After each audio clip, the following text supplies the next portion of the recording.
Setelah pemberontakan PRRI resmi berakhir pada tahun 1961, masyarakat Minangkabau ingin mengganti identitas mereka.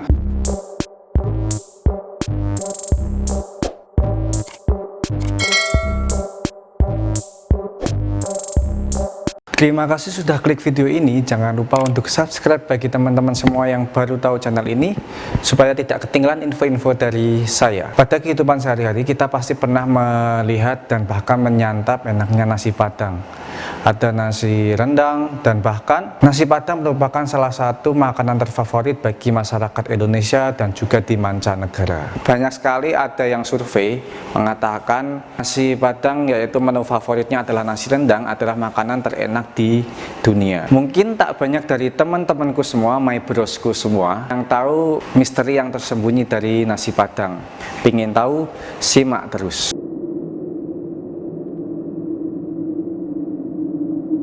Oke, cerita yang pertama ini saya mulai dari asal-muasal nama restoran Padang. Cerita ini dimulai ketika masyarakat Padang, sebutan bagi orang-orang Minang, ingin menyembunyikan identitas mereka karena menyusul terjadinya pemberontakan PRRI di Sumatera Barat. PRRI merupakan kepanjangan dari Pemerintahan Revolusioner Republik Indonesia yang dipimpin oleh Ahmad Hussein, yang merupakan salah satu pejuang kemerdekaan Indonesia dan dideklarasikan pada tanggal 15 Februari 1958. PRRI terbentuk lebih cenderung karena kekecewaan terhadap pemerintah pusat, karena pemerintah pusat itu cenderung sentralis dan tidak memperdulikan daerah-daerah di Indonesia, terutama di Sumatera Barat.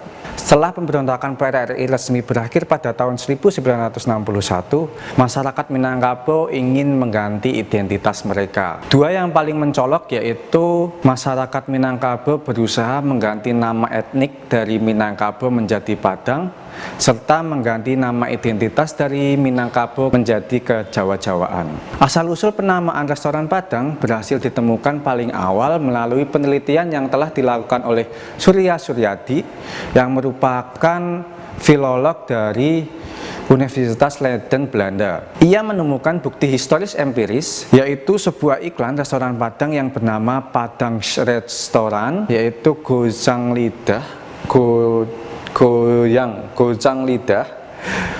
lidah di Cirebon, yang dikelola oleh masyarakat Minang.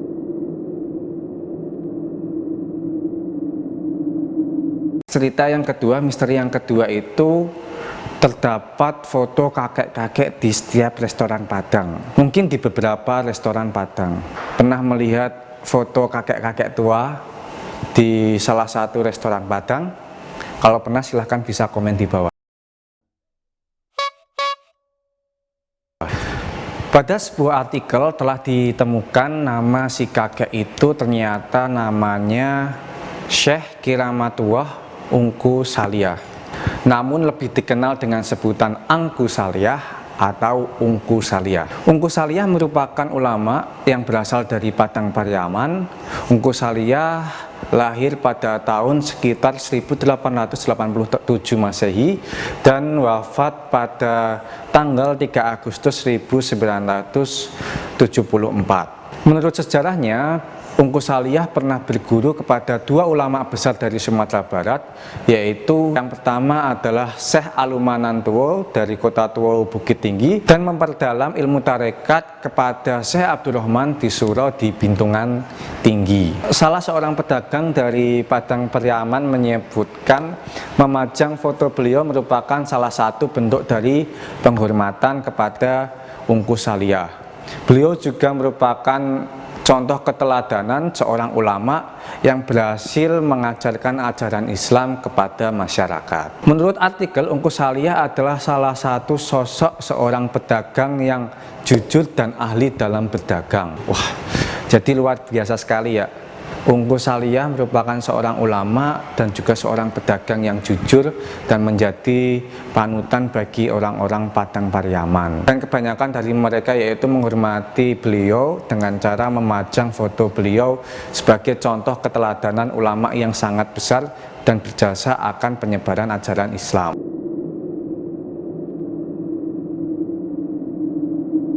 Bagi my brosku semua, kawan-kawanku semua dimanapun Anda berada, pasti kalian pernah melihat atau bahkan membeli nasi padang dengan cara dibungkus, terutama bagi anak-anak kos.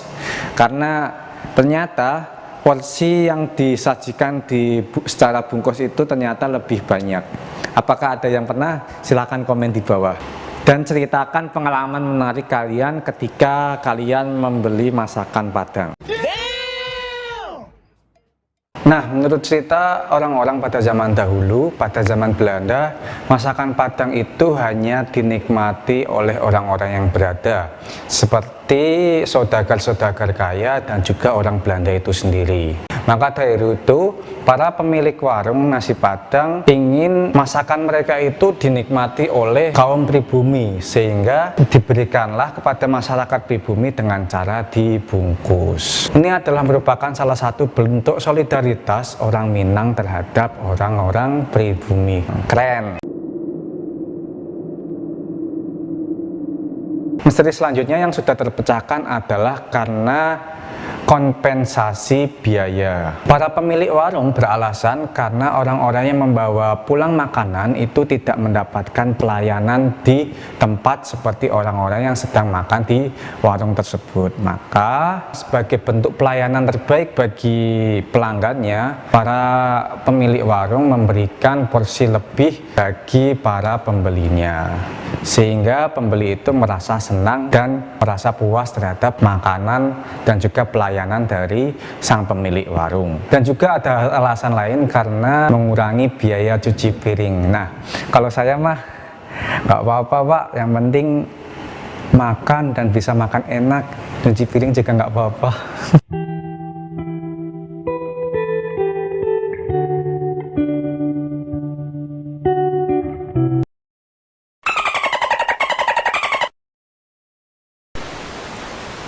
Cerita lain adalah karena estetika dari makanan yang dibungkus itu sendiri. Para pedagang memiliki keunikan. Kalau kita melihat sih, bungkus dari nasi Padang itu kan bentuknya kerucut dan sangat unik, dan kelihatan padat dan juga isinya banyak. Itu merupakan salah satu cara para pemilik warung nasi Padang itu untuk memberikan rasa senang dan rasa puas ketika membungkus sebuah makanan dengan bentuk yang bagus, indah, dan juga padat dan isinya lebih banyak, sehingga para pelanggan pun akan datang kembali dan kembali lagi untuk membeli masakan tersebut. Kalau teman-teman semua lebih senang makanannya dibungkus atau dimakan di tempat, silahkan komen di bawah ya. Itu tadi video dari saya. Apabila ada yang kurang, silahkan bisa ditambahkan di kolom komentar dan kita bisa diskusi di situ. Karena ini adalah sesi terakhir dari video saya, apabila kalian suka dengan video ini, my brosku semua suka dengan video ini, silahkan bisa tekan tombol like. Dan apabila my brosku semua ingin berlangganan video dari saya, silahkan bisa klik tombol subscribe dan jangan lupa untuk nyalakan loncengnya. Mungkin itu. Terima kasih telah menonton video saya. Jangan lupa untuk tersenyum dan jangan lupa untuk selalu bersyukur kepada Allah Subhanahu wa Ta'ala, Tuhan Yang Maha Esa. Tetap semangat. Terima kasih. Assalamualaikum warahmatullahi wabarakatuh.